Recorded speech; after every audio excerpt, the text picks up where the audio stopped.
In a healthy Christian marriage, both of you are sheep. That means both of you have been plucked out of darkness and transferred into the kingdom of light. Colossians 1:13. If you're both sheep, one of you could still be an unbeliever and just not be awakened yet by the Holy Spirit. That means an unbeliever, not a wolf, but an unbelieving sheep. Inside even the healthiest Christian marriage, there's going to be dysfunction, areas of difficulties, trials, and tribulations. These splotches are events. They're occurrences of conflict. They happen within a relationship where there already is intimacy and affection that's been formed through existing connection. Most of the splotches are due to the fact that one spouse is either immature or not awake yet. The point is that both of you are truly sheep, even if one of you isn't saved yet because the Holy Spirit hasn't shown them that yet. All God's children are predestined. Romans 8:29.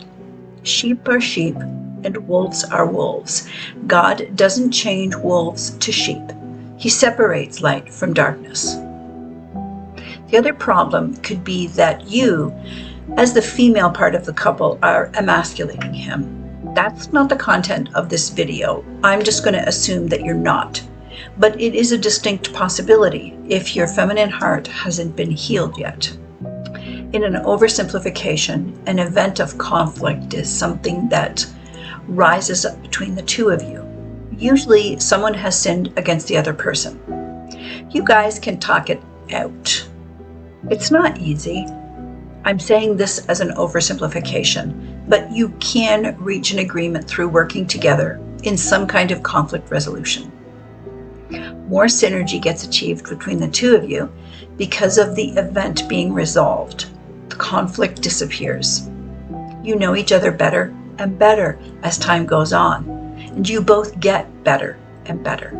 Your representation of Christ and the church becomes clearer because the relationship is growing each of you into the creatures that God created you to be from the very beginning. Psalm 139.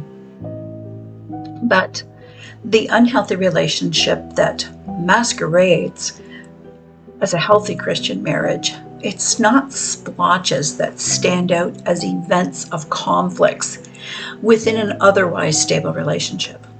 The backdrop that you marinate in is toxic with splotches of momentary flashes of kindness, events that are perceived as though you're a couple in synergy. You know that Satan is the opposite of God, right? So when you're in relationship with a wolf, the framework of that relationship can only be inverted because of evil. It can't be any other way. You've heard of something called the relationship bubble. Inside that bubble is the oxygen that the two of you create that feeds the both of you in that one flesh relationship. If you're married to a wolf, you cannot be one flesh.